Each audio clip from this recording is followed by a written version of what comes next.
Peekaboo. Happy Thursday. It is still week 2 of Diddy's trial, but we are on day 9, y'all. Day 9 already. And if you look on the screen, you see the picture. This is Diddy and his true feelings in this moment. In the moment of trial, meaning he ain't having a good time. Kid Cudi testified today, y'all. We're going to get all into the things. I want you to go ahead and get comfortable. If you're in the replay, go ahead and skip ahead about 6 minutes or so. And you're in the chat in the bushes, you know what it is. I'll be right back. A helping hand to your fellow man. Oh,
Peace, world peace. Welcome or welcome back to Goddess Dawn Speaks. I am Goddess Dawn, the one, the only. You can also call me the $1 trillion goddess baby. It's a mindset, a frequency, and a vibe. Get into it. You can also call me the queen of info, honey, because I bring it when I have it. That's how that works. I want to thank you for being here. Thank you for your patience. Happy Thursday. Yes, we are sliding into the weekend, y'all. Day 9 of this trial. Week 2, going into week 3 already. Hammering this thing down, knocking it out. Let me say hi to my warriors who made it today. Appreciate you. Wow, Wayne. Yes. Good to see you. UK Faye, Michelle, my Ohio queen. Thank you for the bells. Season Sagittarius popped in. It's my replay queen right there. Nia X. Hey now. Hey now. We miss you too. Season Sagittarius. That's all we got. No, hey, Ray 4911. Welcome back. Hey. Okay, so I'm missing some folks, but it's okay. The train must keep training. The train is not gonna stop, honey. We're gonna get right into today's testimony. Okay, we have George Kaplan, who got immunity literally in the courtroom. Otherwise, he was not going to testify. He was going to plead the fifth. We have him continuing his testimony. He's going to get cross-examined. Then Kid Cudi comes in. He finally shows up and he gives what we asked for. Okay, we wanted to get all the details, all the intel, all the info about what happened between him and Cassie to make Diddy boom his car and break into his house and act a fool. And then we have a celebrity makeup artist, Mylah Morales, coming in as well. And she describes Cassie as a little sister. She worked with her for many years. She was actually, I believe, in one of the documentaries that we covered here as well. So these are 3 of the 6 people, okay? 6 people testified today, y'all. And I honestly been running around. I had to go to the DMV today. I had to do stuff, child. So I'm not in the loop either. Hopefully you are going to be just as surprised as me on some of this stuff. I'm that girl. Hello. Welcome back. Good to see y'all. Oh, that's your little sister? What's up, fam? I love that. Okay. Well, thank you for spreading the word. Listen. We're going to get into court. Oh, before I do that, let me pull up real quick the Washington Post. Let's see. Diddy trial day 9. Washington Post and CBS, they have really good updates as well. Let me pull up their thread. I'm probably going to want to try to switch back and forth because as y'all, if you guys have been following me over here, you know, we're going by Mr. Matthew Russell Lee and his tweets in the courtroom. And he's not getting everything, though. Okay. So we have to get it, child.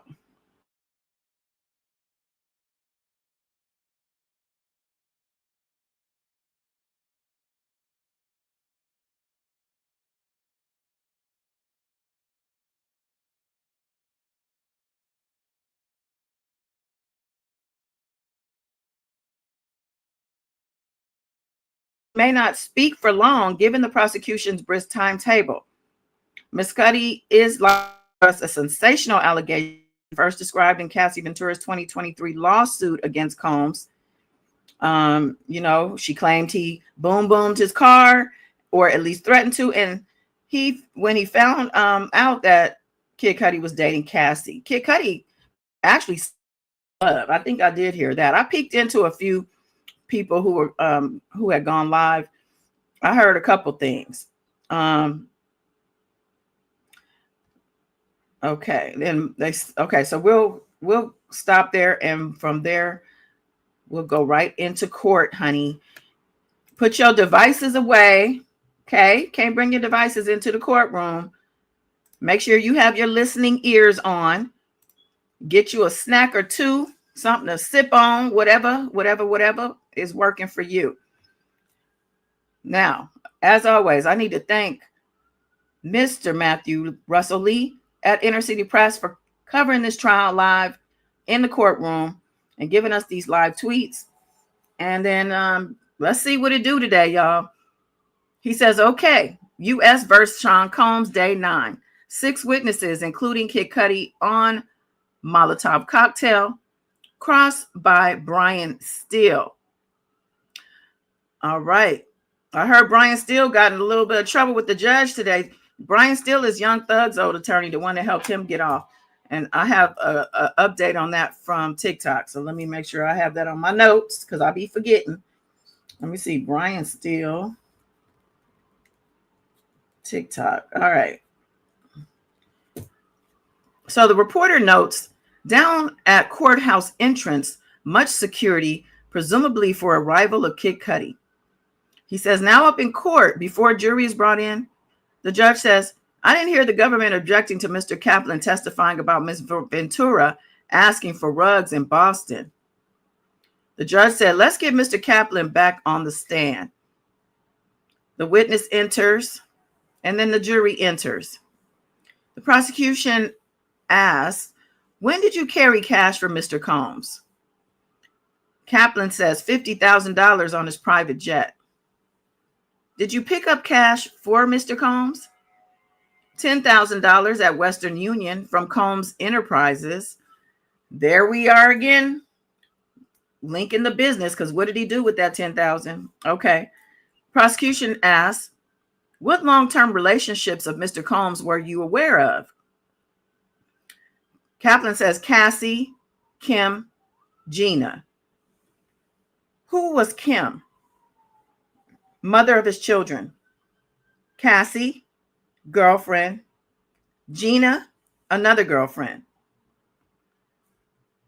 The jet flight to Las Vegas. What was the layout of the jet? Kaplan says 4 chairs, a partition. I had a partial view over my right shoulder. When you witnessed violence by Mr. Combs on Miss Ventura, why didn't you intervene? He said because of his career. After the last glass breaking, what did Mr. Combs do? He came forward. Cassie stayed in the back. He asked me to get creams to conceal the bruising on her face. How did you pay for it? Corporate credit card. Why did you leave Mr. Combs Enterprises? I didn't think I should be covering things up, like buying the witch hazel. Also, my father had prostate cancer. Any of violence? He threw things at Gina. They probably meant any more violence. He threw things at Gina in the entryway of the main home on Star Island. What was he throwing? Green apples. How hard? Very hard. Later, I took the medicine bag into their room. Mr. Combs wanted me to leave quickly. So he was throwing apples at Gina like real hard. Apples will hurt that ass if you hit the target. And you throwing a bunch of apples at somebody, that's crazy. Prosecution asked, then what? He says, I heard Gina at the gate and male voices. Who? Security. And when you left, what did you do? I collected myself. Then went to work for an integrated marketing firm. So now he's getting cross-examined. So he basically said, I had to leave after witnessing all the abuse, specifically Gina getting apples thrown at her real hard. All right, cross-exam. Ignifilo is up. He says, why did you go to work for Combs Enterprises? Kaplan says he was an incredible entrepreneur. I have learned from him. What did Brian do as COO? Kaplan said ensuring profitability of each unit. I was an employee when Revolt TV launched. Tell me about it. We were on the 6th floor of 1710 Broadway. Everyone was there. It was momentous. Diversity was important to Mr. Combs, specifically for African Americans, is what Kaplan answered. What did Blue Flame do? Kaplan says a marketing for Ciroc. Ignifilo asks, what is Diageo? Kaplan says they own Johnny Walker and others. Mr. Combs set up a marketing entity for Ciroc. Ignifilo asks, your job, what was it? He says, for example, Mr. Combs would say, we're going to leave the house. He meant 3 to 5 minutes. I had a checklist for the bags and toiletry. It was a bad look in me if someone or something wasn't in there. Agnifilo asks, is there a binder near you? I can't read that. Kaplan says, it says Southern District. Ignifilo says, I'm handing you something to refresh your recollection. Take a look at it as long as you want to. You ran an offsite training, a graduate from Harvard Business School, also Kenny Burns. Kaplan says, I remember. Ignifilo asks, you were effective, right? He says, I worked hard. Ignifilo asks, I don't know how you'll answer. Was it good or bad? He says, complicated. Agnifilo asks, he didn't need to yell at you when you brought 2 waters. Kaplan said, I worked hard. Ignifilo says, okay, who was Biggie? Kaplan says, a huge rapper who unfortunately passed away. Ignifilo asks, wasn't Biggie's birthday a holiday at Combs Enterprises? He said, yes. The audacity of this man using Combs, celebrating like a holiday. I can't. I wonder why they bringing that up. Okay, I believe this is Kaplan. If you can see the picture on the screen, you see Diddy looking stressed. Combs, a creative environment. Kaplan said, absolutely. It attracted all kinds of creative people, lawyers, musicians, advertising people. Ignifilo asked a few specific questions. You used a corporate credit card? Kaplan says, yes. And Ignifilo asked, how did Mr. Combs pay? Kaplan said, KK held his wallet with a black Amex in it. Ignifilo asked, you have no reason to think he kept track of how baby oil was paid for. Kaplan said, no reason. Ignifilo says, or applesauce. Kaplan says, he loves applesauce. He's the second person to testify to that. Ignifilo says, on cheeseburgers? And he smiles. Kaplan says, on everything. Ignifilo asks, let's talk about the plane. You heard glass breaking. You didn't see it? He's saying you didn't see it. He said, I didn't see it. The incident with Gina, you walked into the house. There's a thin table. He said, I don't know. You don't remember how a person could get out of the gate at 2-Star Island? He said, no, I just heard screaming and commotion. Ignifilo asked, screams of terror or of how can I open this gate?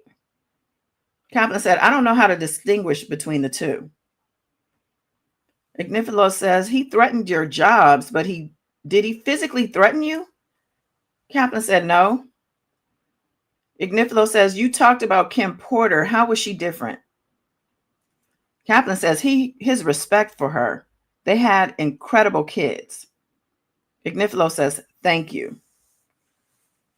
I see what they're doing. See, the defense is trying to distinguish the relationship he had with Kim Porter. And unfortunately, she is not here to testify for herself because they make it seem as if she and Diddy had a non-problematic relationship or a relationship that didn't include abuse, violence, rugs.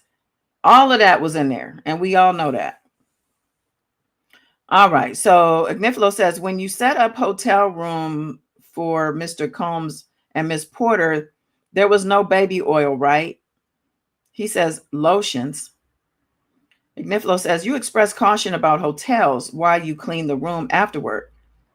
Kaplan says, hotel staff could sell photos. Everyone wants a payday. Ignifilo says, you sent him a photo of him and Kim Porter? He says, after she died, I was heartbroken for him. Ignifilo asks, were you close? Kaplan says, I invited him to my wedding. I didn't hear back. Ignifilo says objection. And everybody's looking surprised because Ignifilo is the one asking the questions. So why is he saying objection? He done forgot where he was. So Ignifilo says, you respected him? He said, yes. He asked, what's this photo of? Kaplan says, me, KK. You know, that's Christina Quorum, the supposed right-hand person. And Mr. Combs at Teterboro Airport. He just got to the jet. Oh, he just got the jet. That's why there's champagne. Okay. Ignifilo says, you're happy there, right? Kaplan says, no, refresh it. It's that I was glad I have found the mascara in the back seat. I have no idea what that means. What? Ignifilo asks, they found you and subpoenaed you? Kaplan says, I had to retain counsel right away. Ignifilo says, no further questions. The judge asks the prosecution if there's a redirect. The prosecution gets up. Which incident shook you? Kaplan said, the plane with Cassie and the apples with Gina. He said, I felt guilty. I didn't do anything after the incident with Cassie on the plane. But you didn't see any injuries? And Kaplan said, people can be injured without injuries being visible. The tonality and tension with the apples he threw at Gina, it was troubling. Yeah, because he was trying to hurt her. He was trying to hurt her. Prosecution asked, you told Ms. Quorum about both incidents? Kaplan said, yes. And I told her I'm unwilling to stand behind the behavior, that I was quitting. Did Christina say she would quit? He says, no. How long did she stay after you told her? He said, until recently. Yeah, we're talking very recently, like maybe a couple months ago. Okay, so I'm about to call Kid Cudi. And before we get into his testimony, I want to review the updates from Washington Post real quick. 1 second.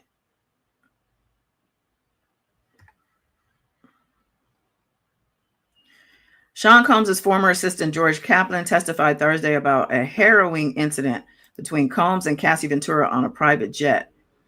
Kaplan told the jury he accompanied the couple and members of Combs' security team on a flight to Las Vegas in 2015. He said he heard glass shatter behind his seat, looked over his shoulder and saw Combs standing over Ventura holding a whiskey tumbler over her. Ventura was lying with her back on the ground, her legs extended as though to create space between the two of them. She spent a lot of time on that ground, fighting him off. There was tremendous commotion, he said. He turned his face away and heard Ventura call out, "Is anybody seeing this?" Kaplan couldn't remember what Combs was saying, but he recalled that he sounded angry. Kaplan said he did nothing amid the crashing and chaos. Security did nothing. Combs told Ventura to stay at the back of the plane. Kaplan testified. He said when Combs strolled to the front of the jet, no one went back to check on Ventura. Wow. Let me see.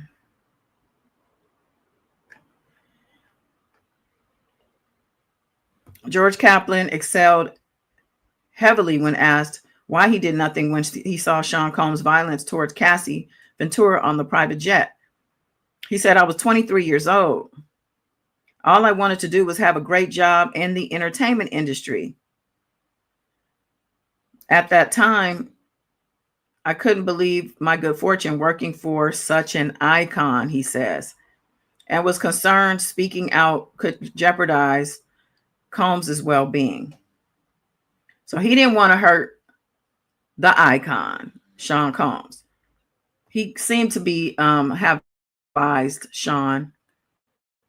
In another incident, George Kaplan testified he got a call on the intercom at Sean Combs' Los Angeles home in 2015 to come to the bedroom. He said he saw Cassie on the bed, clearly upset, with a bruised eyebrow and forehead. Kaplan walked past Ventura to Combs, who was in the bathroom. He said Combs asked him to pick up several other over-the-counter remedies, including witch hazel. Kaplan testified that he used Combs' corporate credit card to purchase the items, which he understood would be mixed together as an anti-swelling agent. He said, "I'm a young man. This is a god among men." This is what he said and how he described how he viewed Sean Combs when he worked as his assistant years ago. A god among men is how he thought about him. He said, "He didn't push me to my deepest depths. He didn't just push me to my deepest depths. He took me to depths that I didn't know I had. He actually helped me grow up as a man." Wow. Several people in Combs' inner circle have expressed a cult-like adoration of the Bad Boy Records founder during the trial. They have described him as having an infectious vibe, attractive and alluring. Kaplan, who is testifying under an immunity agreement, said he quit working for Combs after witnessing his boss abuse his longtime girlfriend, Cassie Ventura, as well as another woman Combs had been seeing for years. So then they also talked about, how Kaplan said he was staying in Combs' guest house in Miami. Late one night, he said he saw Combs throwing green apples. He wasn't sure if they were real, very hard, at a woman named Gina. She was trying to shield herself with her arms. He said he was then later called to Combs' bedroom to bring a medicine bag. The mood was tense, with Gina standing in the corner of the room and Combs seemingly on edge. Later still, he heard a woman screaming at the front gate of Combs' estate, along with male voices Kaplan took to be Combs' security team. And yeah, I went over this, but I'll read it again. Questioned by Assistant U.S. Attorney Maureen Comey about why he did not do anything to intervene in Miami. And he repeated that he was young and ambitious at the time. He said, "I thought it might be normal." Recounting these events, Kaplan kept shifting in his chair, crossing his arms and looking at the floor or drawing his hand across his face. That attack on Gina proved to be the final straw, he said. He gave Combs his notice shortly after. He said, "I was not uncomfortable or aligned with the physical behavior that I had seen pieces of." And he admits he's only seen pieces of this. But here they describe the people who worked for Diddy to kind of be in a trance with him, like kind of like they idolized him and they described something of like, I don't know, something ethereal, something unnatural, the way that they responded to him, even when he's attacking a woman, a young woman who he's supposed to have affection for. They just turn their heads. Okay, so Kid Cudi's taking the witness stand, testifying under his legal name, Scott Muscudi. Okay, let me so they talked about what Cassie said about him during her testimony. Okay, I want to show y'all real quick.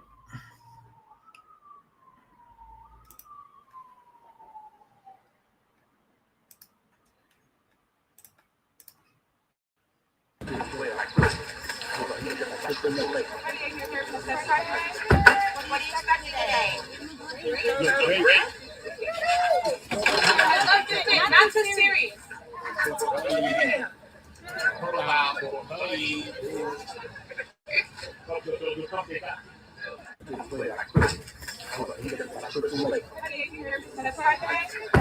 you expect today?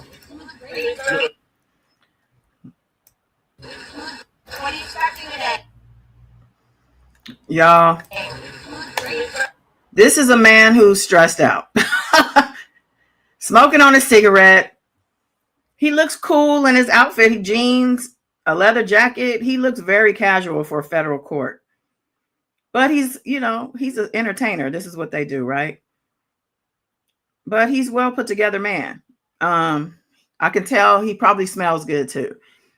Aside from the cigarette smoke, of course. Okay, let me see what y'all comments are talk about real quick. Applesauce on everything. Yes, please hit the like button. Right, he objected over his own questioning. That's crazy. Hey, no. She said gross. Cudi sucking on that cancer stick, okay? Like a little fiend. Like he nervous as hell, huh? Okay, let's get back. Let's get into Kid Cudi now. Let's not waste another moment. I'm going to put his picture up, though, so we know who we talking about in case somebody's popping in. Kid Cudi's on the stand. All right, next witness, USA, we call Scott Muscudi. Kid Cudi takes the witness stand in a leather jacket, white t-shirt, a white shirt, and blue jeans, as we just saw. Prosecutor Johnson says, "What did you do for work?" He says, "I'm an actor and musician known as Kid Cudi." "Who is this?" They show him a photo. He says, "Cassie. We dated in 2011. "Who else was she involved with?" "Sean Combs." "What did you know about their status?" "That she and Sean Combs had some problems and they weren't dating anymore." "In December 2011, did law enforcement respond to your home?" He says, "Yes, I had a break-in. Cassie called me at 5:30 or 6 a.m. She said Sean Combs had found out about us. She asked me to pick her up, so I did. Yeah." "Why?" "She was worried." "What was her demeanor?" "Very stressed and worried." "Where did you go?"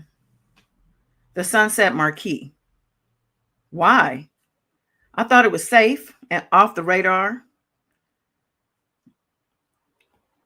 Okay, and Brian Steele, Young Thug's former attorney, is the one cross-examining. I'm sorry, is going to be the one cross-examining. Wait, hold on. I just saw somebody say something about that. Okay, I'll get to that. All right, so he said that he needed to get them to the hotel. They were at the Sunset Marquee because he needed somewhere safe to take Cassie. The prosecution says, "Who else did you speak with?" He says, "Capricorn Clark. She sounded near tears." And remember, Capricorn Clark was Diddy's assistant as well at that time. Prosecution says, "What did she say?" Cudi said that Sean Combs in the car near my house. Brian Stills objects.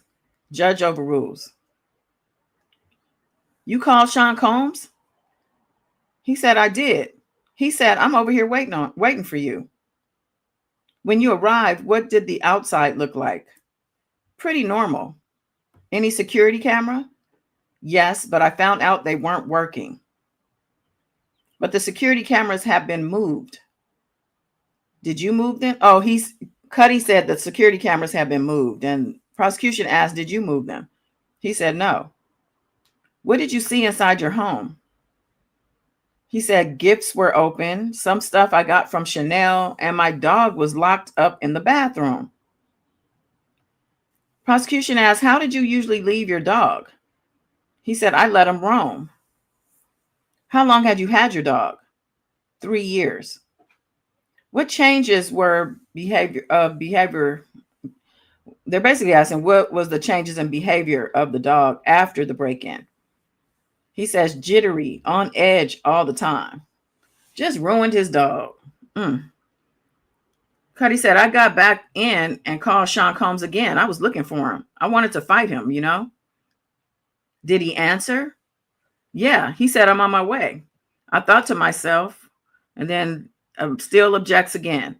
The judge says grounds. He said non-responsive. The judge overrules. The judge says, ask a new question. When you saw Cassie, how did she seem? He said, depressed. Did you see Cassie in Connecticut? Yes, she needed it. I know Diddy is sitting there pissed off right now. Did Mr. Combs call you? Yes, he hit me a few times. Hit? Called me. I guess the government can't, they have to distinguish the slang from the actual terms because we are talking about abuse. You can't just be saying he hit me, meaning he called me. You got to say he called me. The prosecution said, what did you say? Cudi said that I didn't want to talk with him. He broke into my house, hurt my dog. The prosecution said, did you and Mr. and Miss Ventura break up? He said, yes. What about your car? My dog's babysitter called me and told me my car was on fire. Where were you? At a relative of my ex-girlfriend. Okay, that's weird. Who is this ex-girlfriend? Government asked, where did you go? He said, to my house, 8925 Hollywood Hills Road. I'm assuming he don't live there no more. He up in the Hollywood Hills too. The government said, let me show you 6 pictures. Do you recognize? He said, my Porsche. That's the damage to my Porsche from the Molotov cocktail. Government said, who took these photos? He said, Chip, a good friend and collaborator. What's depicted here? Cudi said, the hole they cut in the roof of my car to put in the Molotov cocktail. What was your reaction to the car being set on fire? Cudi said, what the fuck? And there's an objection and the judge overrules. So his reaction was, what the fuck? Who else wouldn't say what the fuck? The judge calls a break at this point. Before the jurors come back, the judge says, will you finish the witnesses of today? Prosecution says yes, though the cross of Mr. Kaplan was 3 times longer than what we thought. So the jury comes in. The prosecution says, was the damage on your car present before the call from the dog sitter? He said no. Did you think it was accidental or intentional? He said intentional. Where did you last see Miss Ventura? He said, at the Soho house. I'd reached out to Sean Combs and said, let's talk. This is getting out of hand. Brian Steele asked for a sidebar. The judge says, well, do you have an objection? He says, yes. The judge says, sustain, disregard, and move on. He's like, I ain't tired of having these sidebars now. Do your job. The government says, who set up the meeting at Soho House? Cudi said, D-Rock and my manager. What was Mr. Combs doing? Standing there like a Marvel supervillain. And there was laughter in the courtroom, as there should have been. Cudi said, he said we were homies. That's my girl. And what did you say? I thought you had broken up. Then Sean Combs offered me water twice. Oh, hell no. Y'all know why he brought that up. He brought him water. He offered him water twice. And he declined because he's a smart man. Okay. That is the reason how or why people seem to get sick, because they drink water or something somebody offers them and it's poison, causing what looks to be a heart attack or a stroke or even pneumonia. Just saying. Okay, so he offered him water twice, and he brings that up for a reason. I know it's brought up for a reason. Cudi said it was weird, Sean Combs being so calm. Cassie say? Cudi said that we have fallen in love. Things happen. What did you say to Mr. Combs? What about my car? I don't know what you're, and then Diddy said, I don't know what you're talking about, and he said he walked away. So of course he's going to deny knowing anything about it. The government asked, did you see Sean Combs later? He said a few years later at Soho House, he said, I'm just sorry for all that bullshit. I was surprised, so I found peace with it. No further questions at this time. The judge calls Mr. Steele so he could do his cross, child. Let me come over and see if y'all have any comments. I see a couple. Yes, clock it is right. Yes. Right. Yeah, that would be my reaction too. My sentence would have had 2 F's in it. What the fuckity fuck? While Wayne is letting us remember, guilty, guilty, guilty, child. Ray said to roofie Cudi's. Okay, he was about to do something to him, child. I know that water wasn't just some pure water. Like he just all Mr. Is Benson. Anyway. Okay, let's go on. Brian Steele is up to bat now. He said, I want to ask questions about your Porsche in 2022. Muscati said 2012. Yeah, Steele, get it together. Steele said, I apologize. You get a call about damage to your vehicle. Any surveillance photos? Cudi said, no, my dog's babysitter did send me pictures of the damage. Steele says, the DNA taken, are you aware it came back being a female? Oh, please. The government says, objection, no foundation. The judge says, sustain. Steele says, do you know where there were DNA results? The judge said, I'll allow that. Muscati said, no. DNA results from the car that got boomed? That was all on fire. How you get DNA results from that? And how do you know which DNA results resulted from that evening? If you throw in a Molotov cocktail in the sunroof of a car, where are the prints going to be? Because that thing going to blow up. I've been in the middle of a Molotov cocktail. Boom, boom. Okay. That thing is no joke. Yeah, I got stories. That's why I'm writing a book, y'all. I'm writing a book. Okay. So Mr. Steele, as Miss Ventura told you it was over, Cudi said, we just stopped talking. Steele said, you told this honorable court and this jury that she played you? He said, yes. Steele said, she played you and you had no clue? He said, no clue. Steele said, in 2011, you went on a tour? He said, yes. 65 locations? Yeah.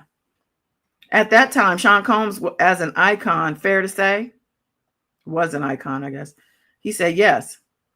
You and Ms. Ventura had a sexual relationship? The prosecution objects, and then there's a sidebar. After the sidebar, Cudi says, Mr. Steele, can I? And the judge says, no. You can do that one on redirect. Steele says, do you want to tell me something? Cudi says, Sean Combs asked me about doing a song with Ms. Ventura in 2010. Steele said, thank you. I wonder why he brought that up, because that's before. So maybe he's saying Sean got them together in the first place or something. I don't know. Steele said, you believe they left your front door unlocked? He said, yes.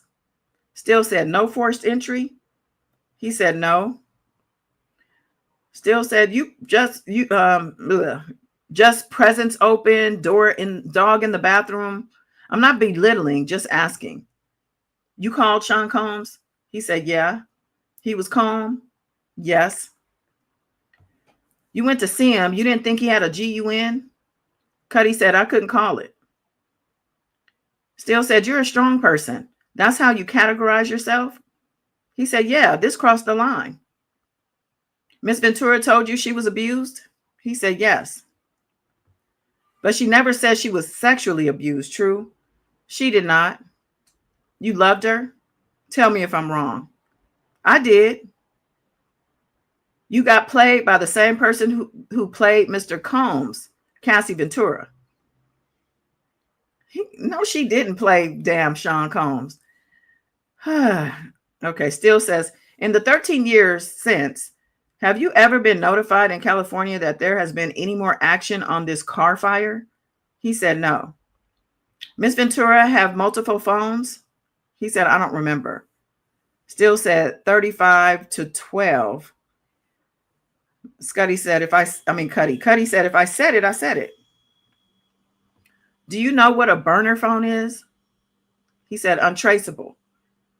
Still said the trespass, you call it a break-in. Ms. Ventura told you she'd given your home address to Mr. Combs? He said yes in the morning. No more questions. Thanks. No problem. Cassie gave Diddy his address?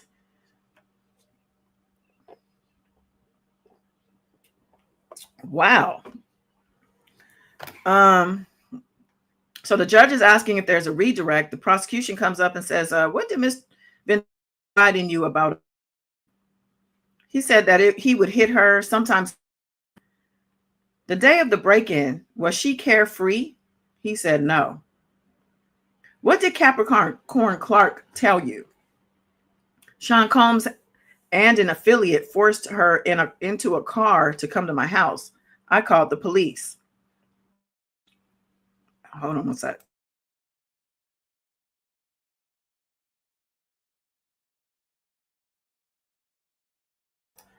Oh, I had a bit of a cough. 1 second. Dry. Let me drink some of this. All right.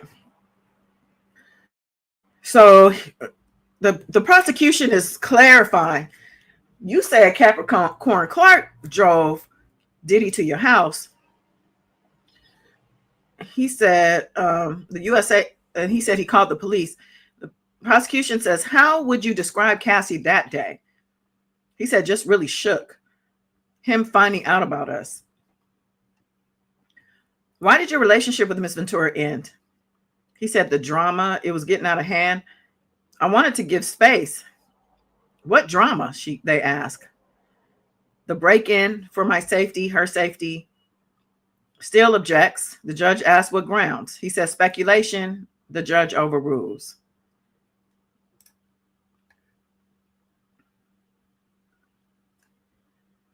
Prosecution asked, why did you have safety concerns?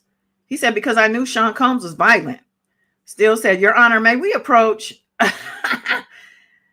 They have a sidebar. Prosecution follows up and says, the meeting at the Soho house, Mr. Combs says, I don't know what you're talking about your car. Did you believe him? Objection, still objects again. The judge says to rephrase. The government asks, what was your understanding? Cudi says that he was lying. No further questions. Judge asks if there's a recross, still says no, Your Honor. Judge says, Mr. Cudi, you're done. Mr. Muscudi, you're done. He says, all right. And he leaves. The judge calls for a break. Hey, Baby Yoda. Thank you for the bells. All right. Let me come over here really quickly. It looks like after Kid Cudi got off the stand and after the jury left the courtroom, Steele was reprimanded by the judge. For those unfamiliar, he is one of Diddy's attorneys, and he became kind of popular. Hold on. Doug's trial. Well, during examination with Kid Cudi, he had asked him, you and Miss Ventura had a... It looks like after Kid Cudi got off the stand and after the jury left the courtroom, Brian Steele was reprimanded by the judge. For those unfamiliar, he is one of Diddy's attorneys, and he became kind of popular after Young Thug's trial. Well, during cross-examination with Kid Cudi, he had asked him, you and Miss Ventura had a sexual relationship? During that moment, the prosecutor had objected, and then they had a sidebar, and we didn't really hear what happened. Well, prosecutor Maureen Comey called his line of questioning outrageous and said to the judge, we were shocked that defense spoke about sexual activity with this witness. She said it was frankly outrageous that it was asked in open court. The judge agreed, saying the questioning was out of bounds and said the line was clear and crossed. He then said to Brian Steele, Mr. Steele, you know the rule and you did it anyway. Is it going to happen again? To which he replied, saying no. Even when I was going through the transcript and the reports, I'm like, why would he even ask that? What was he trying to get at with that question? Anyway, Mylah Morales is now on the stand. She's the one that Cassie described as a big sister and said that they had stayed at the Beverly Hills Hotel after they partied at Prince's home. This is when Okay, we're finna get to Myra right now. Okay, let me put her picture up. Mylah is a celebrity makeup artist who worked with Kathy and became very close with her. All right, they're back in before the jury is brought. Comey says they want to put exhibits showing Miss Ventura scantily clad. We think it plays into a stereotype that if she dresses like this, she must have consented to the freak-offs. The judge says, I only have one album cover. I only have the album cover. Miss E. Combs' attorney says, we can bring it up on the screen. And then the reporter says, does, but not for the public gallery. And then the attorney says, we have withdrawn some of the exhibits. It's rather about her career opportunities and the like. The judge says, what's the relevance of these exhibits? The next witness did Miss Ventura's makeup.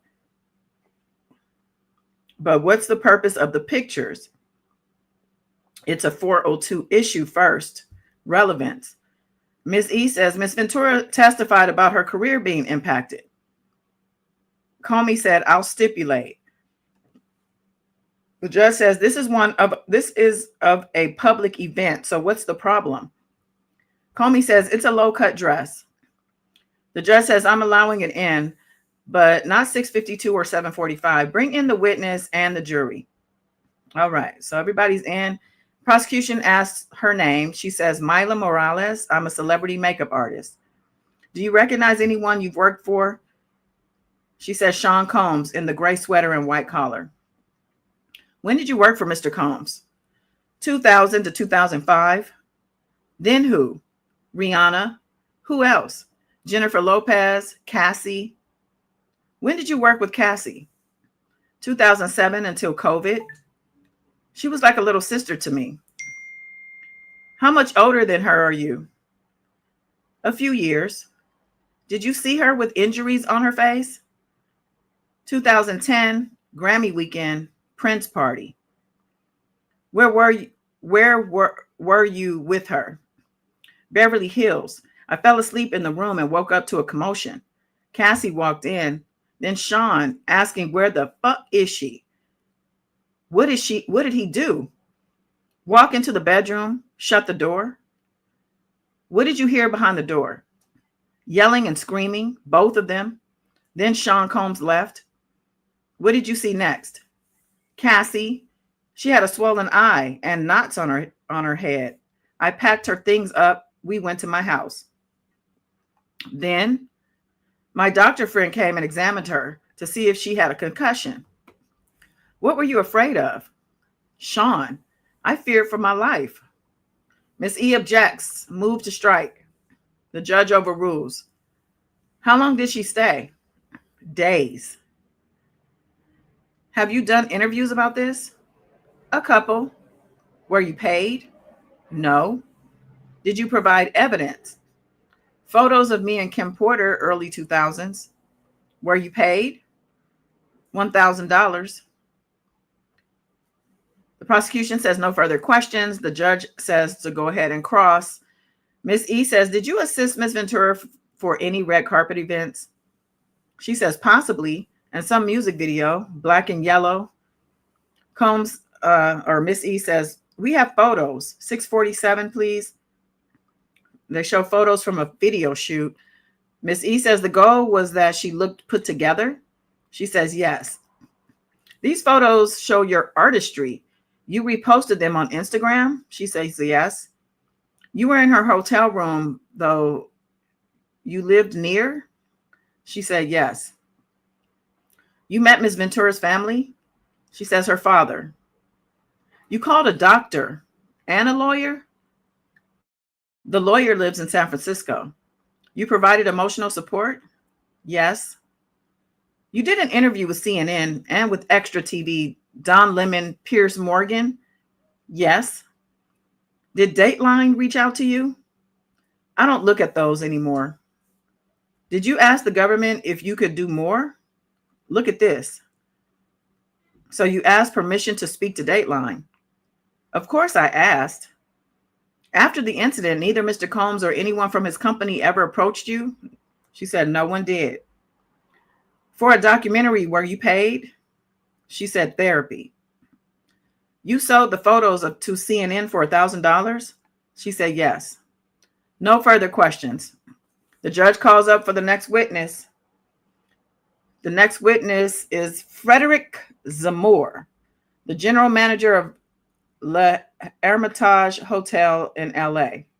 I think this is another one on Sunset, another ritzy hotel in Hollywood. Let me see. We'll put this up. This picture is funny. Black letter law. Welcome. Okay. So we have our fourth witness on the stand, Frederick Zamore, general manager of the Hermitage Hotel in LA. He said, the USA asked, "Why are you here?" He said, "I received a subpoena.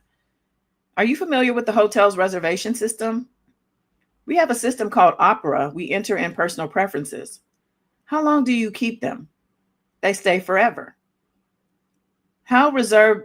Who reserved this room for Sean Combs? Ryan Lopez. Also, other names were used.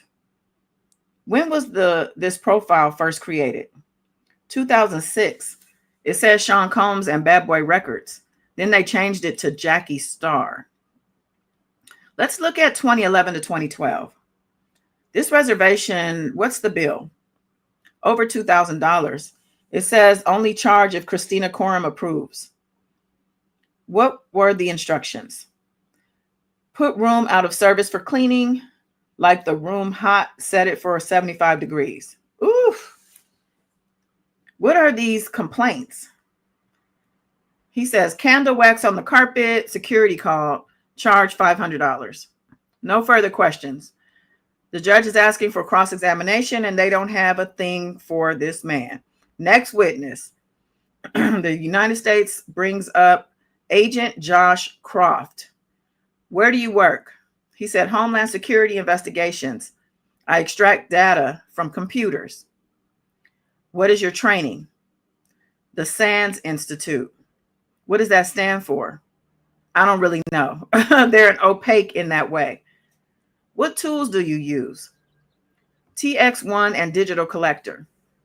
Whose laptops did you extract? Cassie Ventura.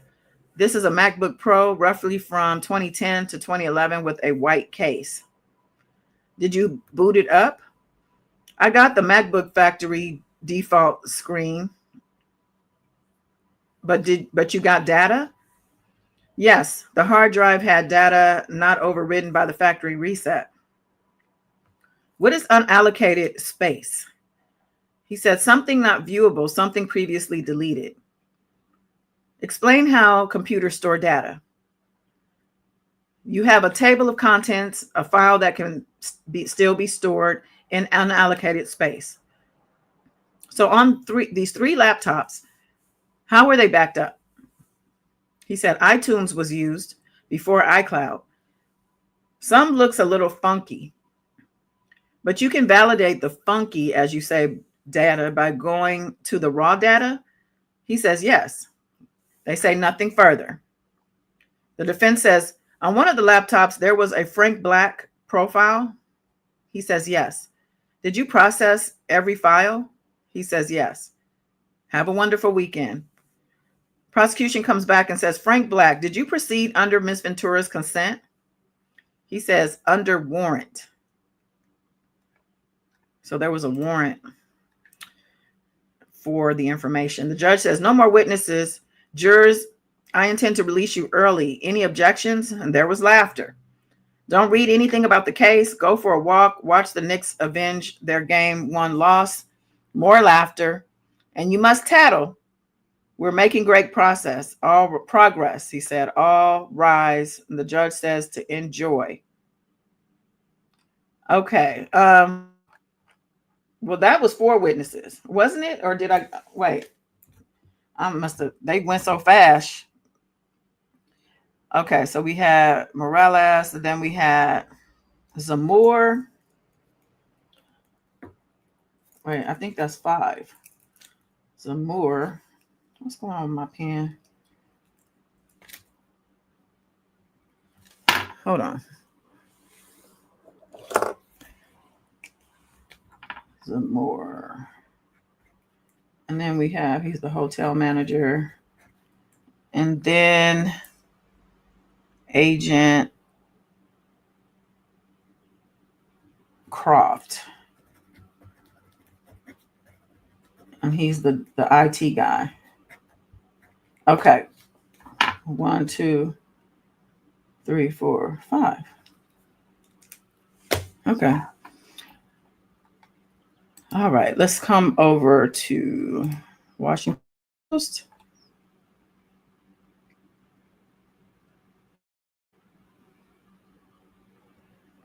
I'm going to read some of the extras from the Washington Post. I'm going to start with Cudi. So, let me see.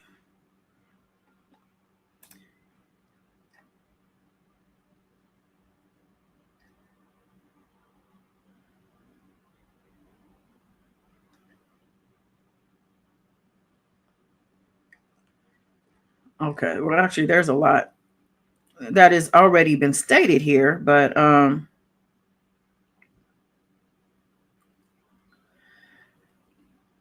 I can't believe they're trying to say Cassie played Diddy. She played Diddy.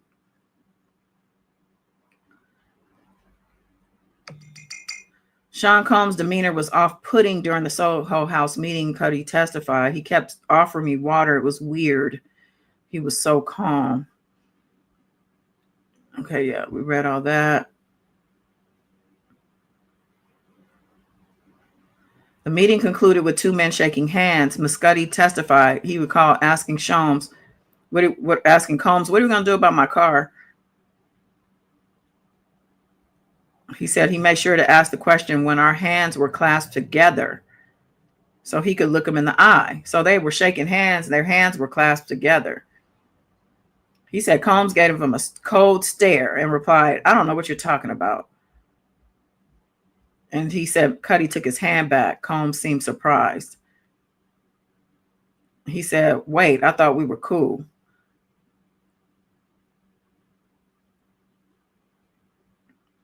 Okay.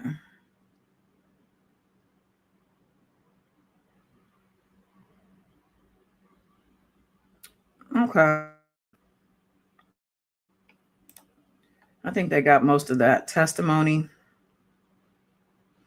That poor dog of his, and I think the dog has since passed.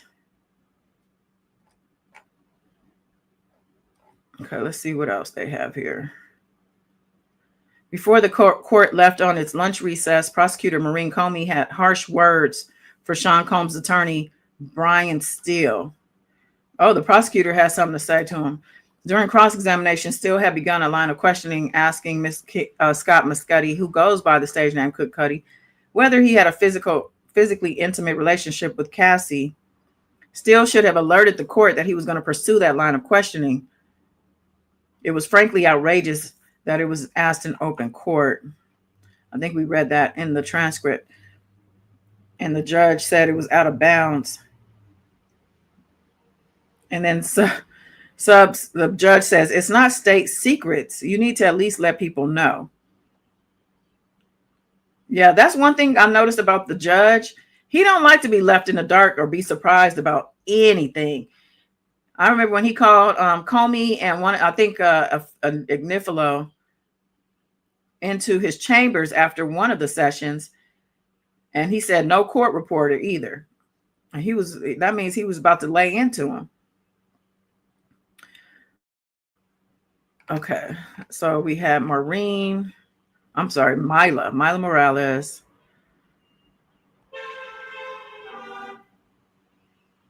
She said that Sean always made sure the look was perfect. So he was overseeing the looks, the makeup, not just the clothing, but the makeup too. The government is arguing to exclude defense photos of Cassie Ventura that they believe are too revealing. Yeah, because the thing is, the defense wants to portray Cassie as some old 304, some old hoe who just was with any and everybody, trying to break into the industry or whatever. And the prosecution is trying to protect her as much as they can. and questioning why are these photos of her dressed scantily clad, necessary to show with regard to the makeup artist. What does that have to do with her? Even the judge asked about it too. The judge just excluded one photograph that seemed to show Ventura holding a GUN to her mouth. The defense argues that the photo it wants to introduce helped to illustrate what her career was like at the time. At least some of the photos were part of a photo shoot for Ventura's album.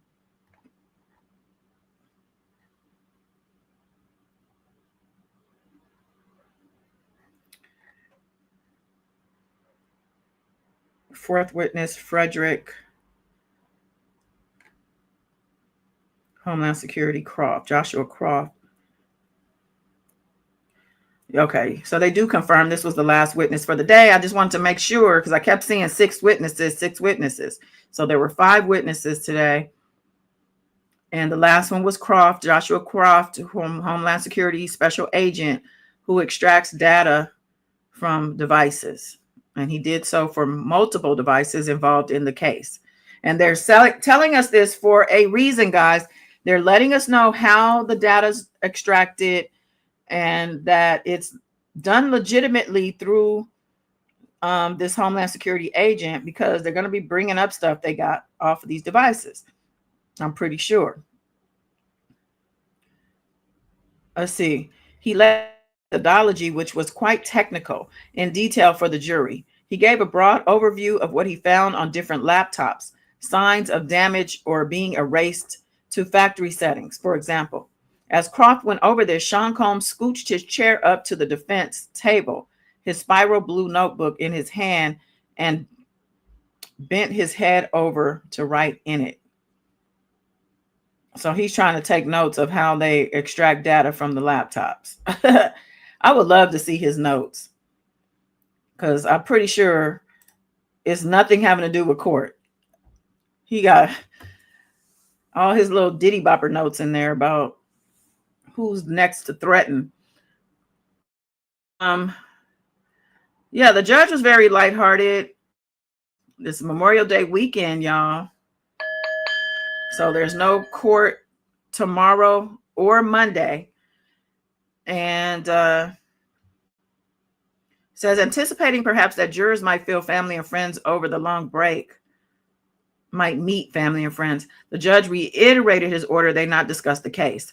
He rattled off a list of things the jurors could do instead of talk about Sean Combs. Go ride a bike. Watch the Knicks avenge their game 1 loss. Whoop-de-whoop-de-whoop.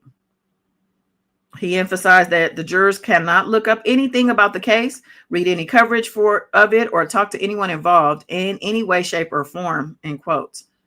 He said, if anyone breaks these rules, let me know. It's not tattling. Oh, that's why he said to tattle. He said, then correcting himself, it is tattling, but the rules require them to do it. It's called snitching, Judge.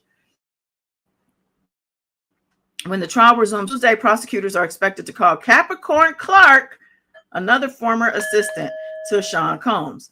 I'm excited to hear about what Capricorn Clark has to say. Capricorn Clark herself has on record said she was abused by Combs. This was years ago. I was hearing stuff about her.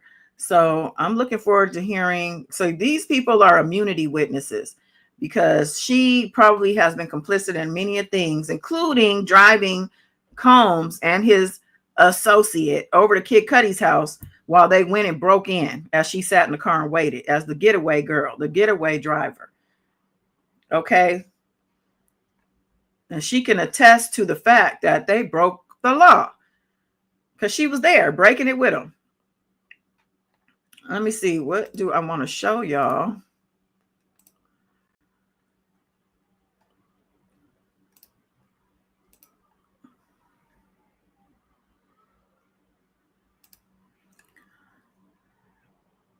Let's see. The hotel manager, he testified that Diddy's rooms required deep cleaning and regular air freshening during his stay. He was really funking up them rooms. I mean, he's just nasty. I just look at him like, it says Diddy's hotel reservations came with a few warnings because his booking profile carried a few notes attached to it, mainly about messes he and his companions made in the room. He was asked about how did he book the rooms, and yeah, we did talk about that already. The $2,000 bill, which included a $500 charge because of the wax on the carpet. He said apparently this was a regular complaint because one of the permanent notes about Diddy reads always in all caps spills counter wax on everything and uses excessive amounts of oil. Place the room out of order upon departure for deep cleaning. They probably charged him extra. And these people who are commenting things like, we get it, Diddy was into some freaky stuff, but I still ain't heard nothing about no racketeering or S trafficking. Well, you ain't been listening, or you must not obviously understand what these things actually mean. People are, I still haven't heard anything about anyone getting rugged. People are saying will be not get charged for rugging anybody, or do they just not have proof?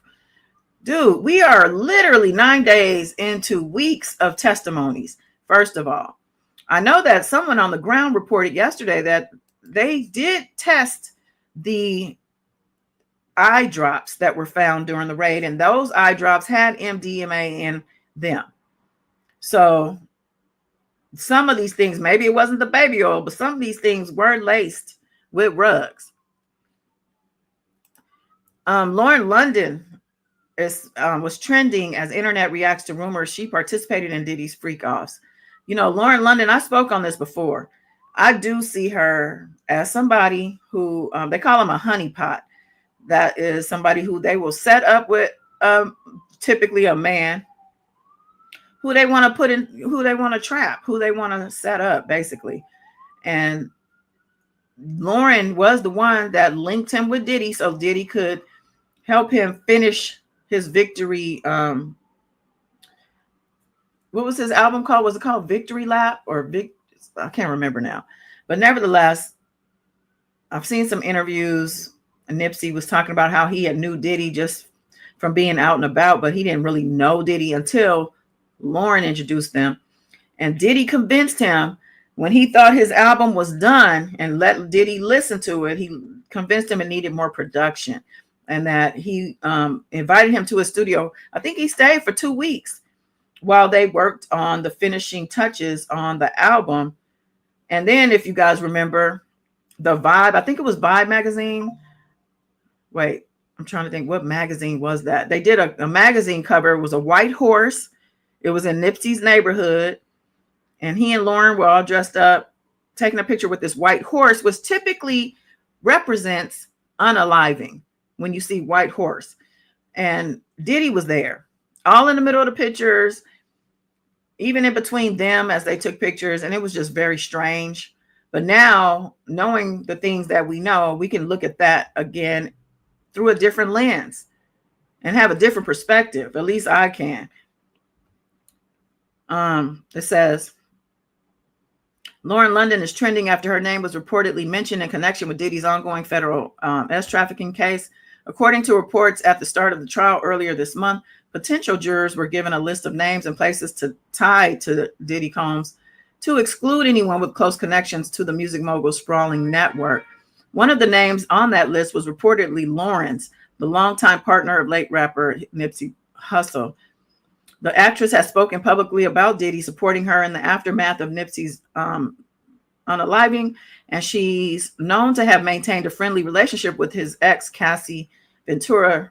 Now, she and Cassie used to be tight. There was a period of time where they were kind of inseparable. You would see them everywhere together. But I saw that kind of wane after Cassie and Diddy broke up. But it says, while it hasn't been confirmed whether Lauren will be called to testify, controversial music exec Wack 100, oh Lord, who's been openly critical of both Nipsey and Lauren in the past, has resurfaced with serious allegations. Oh yeah, I think I have that. Hold on.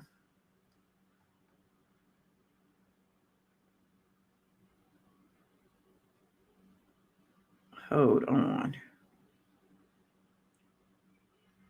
Even though I don't really put none. Wack 100 is such a liar about all kinds of stuff.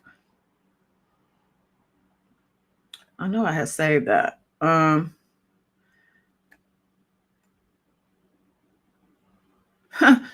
People are posting these videos. She's getting a drip with me. She's hydrated. What's up, Mom? Everything is good, baby. I'm here with you. Him and his mama. Love you too.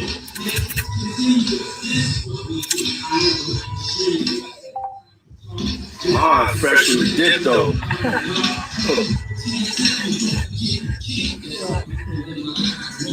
She got them white nails that he likes. I was trying to show you.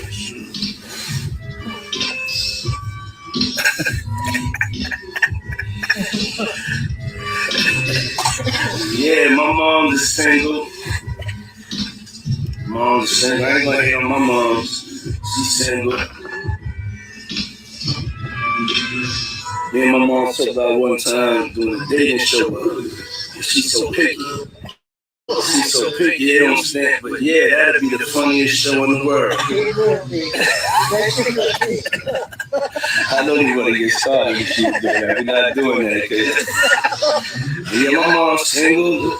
Yeah, for real. Mom do know how to have a good time.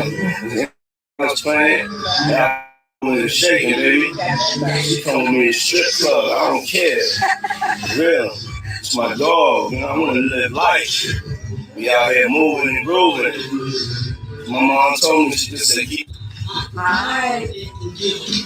Oh, they didn't catch the part where she could put her hands flat on the ground. And she said palms down, emphasizing how flat she could get them when she's bending over. They said Cassie played Cudi and Diddy. They asked him, did they play you? So she played you the way she played Sean Combs. He said yes, or something to that effect. Poor hotel manager. That bussy was a thing. Right, they're being willfully ignorant. There are so many RICO Easter eggs throughout this case. Exactly. There's a lot of RICO connections that we've already seen. They're laying it out, though. They're laying it all out. And these people, I think a lot of them are just paid bots and paid of advocates, because we learned that he did pay people to wear free Diddy and free Puff t-shirts outside the courthouse, $20 an hour, and as well to heckle some of the witnesses that were coming out the courthouse. Hey, Andrew, it was rumored that his mom is into younger guys. Well, who'd have thunk? Well, who else is going to keep up with this vampire witch? She over there drinking, I don't want to say that, but she drinking some liquids that's keeping her young. They over there doing rituals and ceremonies and all kind of stuff. I was looking for that Whack 100 clip, but we don't need to see Whack 100's stupid self. I don't need Whack 100 to tell me that I actually do believe Lauren has some involved. I know y'all don't probably want to hear that. People don't want to hear, anything about Lauren, thinking she's just this angel. But I'm gonna tell you, let me tell you. Let's see. I wanted to show y'all some pictures of some evidence.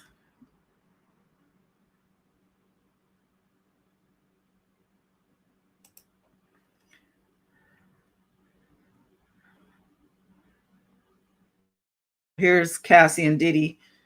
And now I feel like they were just putting on a whole play for us. They were just putting on a show, because behind closed doors, it was House of Horrors. But they dripped down. This is the braid that was happening. Gorgeous house. Here's some of the GUNs.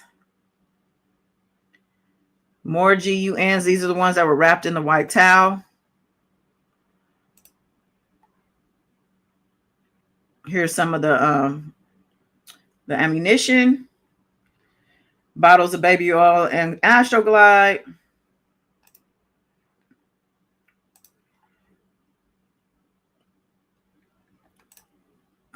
Golden teachers. Oh, these are some. Some more, and I think some of these are ones that had some of them had Teslas stamped onto the front of the pill. Some of them had President Obama's face. Here's the shoes. They're like stripper shoes with the see-through heels with the big platforms, as well as some lingerie. They said there were wait, how many pairs? They said the court was told that various bags of drugs were found inside a small personal Gucci bag for coke, ketamine, MDMA, and pure form of ecstasy. I'm looking for, we had some stuff about the shoes, how there were boxes and boxes of these shoes. Oh, here they are. What is this rope for? I wonder. Oh, this is some. Okay, it says 13 pairs of high heel shoes and held up a bag for the jury. And here's some writing on his mirror in the bathroom with lipstick. Diddy's luxurious marble black bathroom mirror was scrawled with strange and gushing messages written in marker and lipstick. Yeah, that's kind of okay, this page it says it's not responding. Here's that just for men, as we know he needs desperately. And actually, he doesn't need it desperately. There's nothing wrong with growing old gracefully, says the woman who just dyed her hair this morning before she went to DMV to take her new picture for her license. Make sure we are nice and wearing this auburn, okay? Nice and gray free. Okay, I think that's all I'm gonna show because this thing is acting up. What is this? A look at Diddy's Miami home after the raid.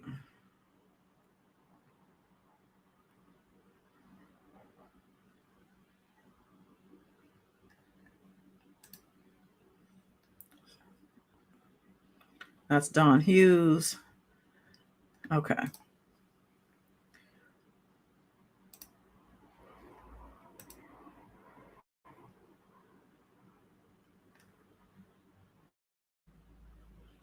Okay. Yeah, I think that's going to be it today, but it looks like, so tomorrow there's no court and Monday there's no court. So I'm still going to come live. Probably going to touch on some other stuff. There's a lot going on with Tory Lanez and Megan Thee Stallion in this case being challenged now. And I might talk about that, being that I was at that trial. And I am so sick of people saying there was no proof. There was no proof, but yet a jury found him guilty and he served and he got a 10-year sentence. Okay. I think, yeah. Let me see, make sure y'all see what y'all talk about real quick.